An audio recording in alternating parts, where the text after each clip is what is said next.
Inson tanasida eng katta bez jigar haqida gaplashamiz. Jigar lotinchasida gepard deb ataladi. Xo'p, dastlab jigar haqida umumiy gaplashib olamiz. Jigar o'ng tarafda, o'ng qovurg'alar ostida joylashgan bo'lib, ikki asosiy katta bo'laklaridan, katta va kichik bo'laklaridan iborat bo'ladi. U eng katta bez hisoblanadi.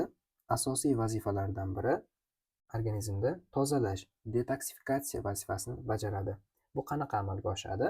Qisqa aytamiz. Tanadan, ichki organlardan vena qon tomirlari yig'ilib keladida, portal venaga quyiladi va bu jigar orqali o'tib, keyinchalik yurakka kelib quyiladi. U yerda tozalanadi va bu funksiya detoksifikatsiya deb ataladi. Biz ichadigan ko'plab dorilar ham jigarda zararsizlantiriladi. Ikkinchi funksiyasi bu embrional rivojlanish davrida qon hosil qilish, gemopoezda ishtirok etadi. Embrional rivojlanish vaqtida homilaning asosiy gemoglobini fetal gemoglobin deb ataladi. U kattalarnikidan farq qilib jigarda hosil bo'ladi. Bola tug'ilgandan keyin, o'rtacha 6 oydan keyin u kamayib ketadi, o'rnini suyak ko'migidan hosil bo'ladigan adult gemoglobin egallaydi. Demak, bola embrional rivojlanish va tug'ilganning dastlabki davrlarida jigar qon ishlab chiqarish funksiyasini bajaryapti. Keyingi funksiyasi ekzokrin hamda endokrin funksiyasi. Endokrin funksiyasiga misol uchun jigar albumin oqsilini ishlab chiqaradi. Albumin juda ko'plab tuzilmalar, dorilar uchun tashuvchi, transporter hisoblanadi. Ekzokrin funksiyasiga misol uchun o't suyuqligi ishlab chiqarish, hazm qilishda ishtirok etadi. Keyingisi o't suyuqligining funksiyasi bilan bog'liq, bu yog'li taomlarni parchalash bilan bog'liq bo'ladi. Shuning uchun o't pufagini olib tashlagan bemorlarda yog'li taomdan keyin noqulaylik holati bo'ladi. Davom etamiz. Jigarning anatomiyasi. Asosiy oldi tarafdan ikkita bo'lagini ko'ramiz dedik. O'ng bo'lagi kattaroq va chap bo'lagi. Ostidan qaraydigan bo'lsak, o't pufagi tarafda joylashgan kvadrat bo'lak lobus quadratus deb ataladi. Kavak vena yonida joylashgani dumli bo'lak lobus caudatus deb ataladi. Endi segmentlar haqida gaplashamiz. 8 ta segmenti bor deb xavotirga tushmaymiz. Buni juda sodda eslab qolish usuli bor. Hammamiz soatni bilamiz. Soatda tepada 12, 3, 6, 9 bor. Soat strelkasi bo'ylab aylanamiz.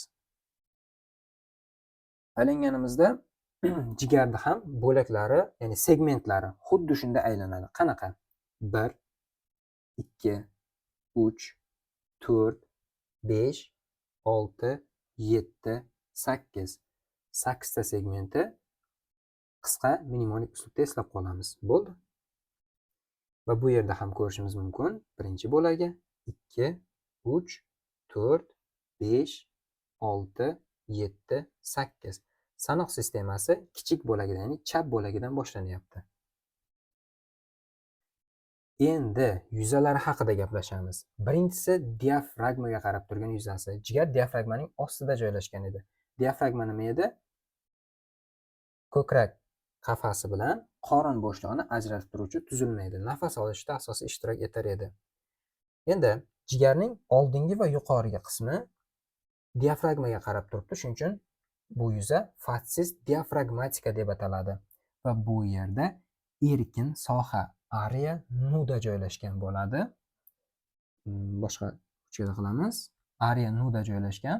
Bu qismi erkin joylashadi. Shuning uchun hamki jigar qisman intraperitoneal a'zo hisoblanadi.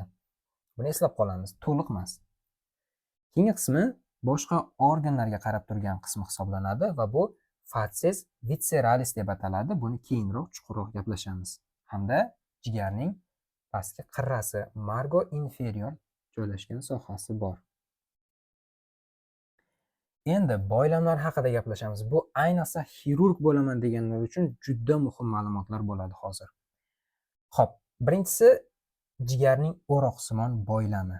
Jigarning o'ng va chap bo'lagini ajratib turuvchi ikki qavatli joylashgan boylam hisoblanadi va bu pastga yo'nalganda ligamentum teres hepatisni aylanib o'tadi.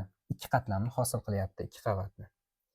Ikkinchi boylamimiz bizda ligamentum teres hepatis, jigarning yumaloq boylami. Bu embrional rivojlanish vaqtida kindikdan qon olib kelardi, bir qismi jigar orqali o'tar edi.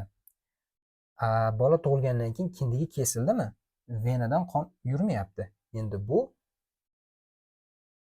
yopishib ketadi, boylam hosil qiladi, ya'ni rudiment bo'lib qoladi va bu jigarning yumaloq boylamini hosil qiladi. Uchinchi boylamimiz bu jigarning tochsimon boylami, ligamentum coronarium hepatis deb ataladi. Bu diafragmaning o'sha yuqoriga hamda orqa qismlarida joylashadi. Buni qanday tushunib olamiz? O'roqsimon boylam yuqoriga ko'tarildi, ikkiga ajraldi. Ikkiga ajralganda ligamentum coronarium dexter hamda sinisterni hosil qiladi. U keyinchalik yo'naladida jigarning uchburchak boylami, ligamentum triangulare dextrum, boshqada qilamiz, hamda ligamentum triangulare sinistrumni hosil qilyapti. Ostki qismida ligamentum coronariumni ko'rishimiz mumkin bo'ladi. Endi boshqa a'zolar bilan, ya'ni organlar bilan boylamlarni ko'ramiz. Birinchisi 12 barmoqli ichak hamda jigar o'rtasidagi boylam, ligamentum hepatoduodenale deb ataladi. Jigardan 12 barmoqli ichakka tortilgan. Ikkinchisi esa jigar bilan oshqozon o'rtasida tortilgan, ligamentum hepatogastrika deb ataladi va bu ikkalasi birgalikda kichik charvini hosil qiladi. Kichik charvi.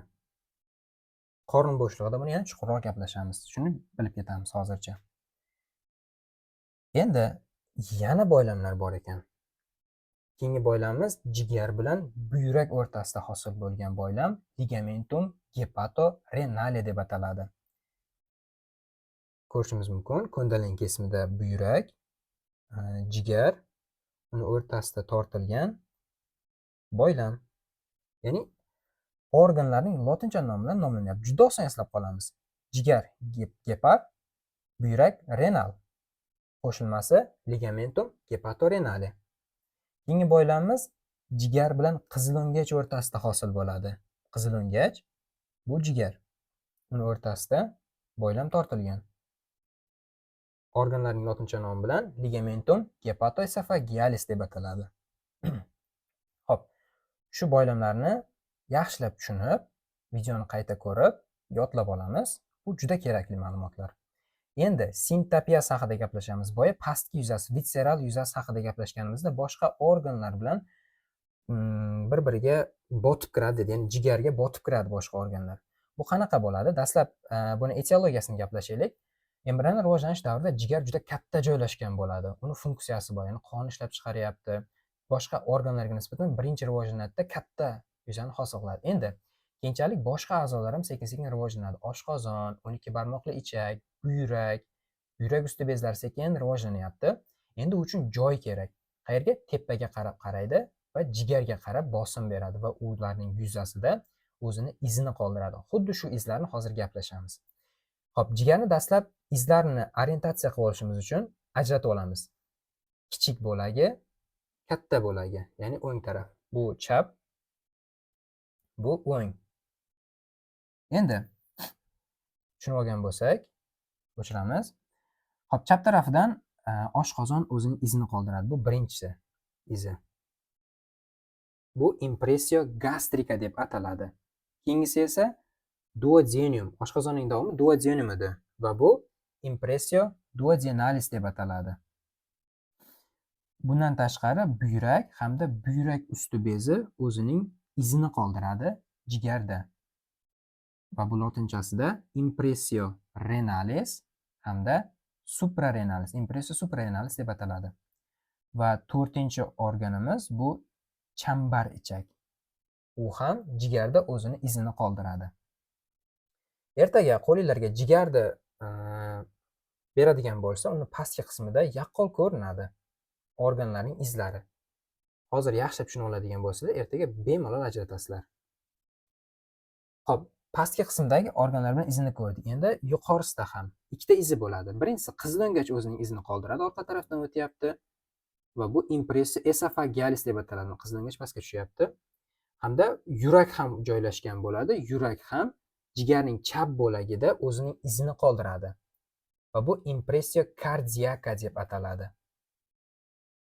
Ko'ndalang kesmasi. Ko'ndalang kesmasini biz chuqur o'rganishimiz kerak, chunki ertaga kompyuter tomografiyada ko'ndalang kesimida ko'rganimizda xuddi shunday tuzilma bo'ladi, faqat oq-qora rangda ko'ramiz. Hozir yaxshilab tushunib oladigan bo'lsak, ertaga bemalol patologiyalar aniqlaymiz. Bu jigarning ko'ndalang kesimi. Tushunib oldik. Agar kattalashsa, hajmi ortadi. Endi yana qanday tuzilmalar bor? Bu yerda yashil ko'rinib turgan tuzilma bu o't pufagi. Uning yonidagi ikkita yashil rangdagisi, pastdagisi bu o't yo'li, ya'ni o't pufagidan chiqayotgan o't yo'li. Kattarog'i esa bu umumiy o't yo'li. Jigardan hamda o't pufagidan chiqqan o't yo'llari qo'shiladida ductus holidus umumiy o't yo'lini hosil qiladi. Ko'k rangdagisi esa bu portal vena. Kavak vena bilan adashtirmaymiz. Qizil rangdagisi esa jigarning xususiy arteriyasi. Endi pastga tushamiz. Orqa tarafga aniqrog'i. Orqasida kavak vena, yonida aorta. Ikki yon tarafda umurtqa bo'ladigan bo'lsa, ikki yonida buyraklar joylashgan. Buyraklarning ustida esa buyrak usti bezi uchburchak shaklda turibdi. Oshqozon, taloq. Biron bir a'zoda patologiya bo'ladigan bo'lsa, masalan, onkologik kasalliklarda kattalashadi. Agar biz normal tuzilishini tushunib oladigan bo'lsak, ertaga onkologik kasalliklarni oson ajratamiz. Misol uchun, talog'i kattalashib ketdi. Kattalashadi-da, qisib qo'yadi. Yoki buyrak usti bezi o'smasi kattalashadi. Bemalol ajratamiz. Hozir anatomik ko'ndalang kesmasini tushunib oladigan bo'lsak. Xo'p, bugun o'rganadigan ma'lumotlarimiz shulardan iborat. Barchaga rahmat.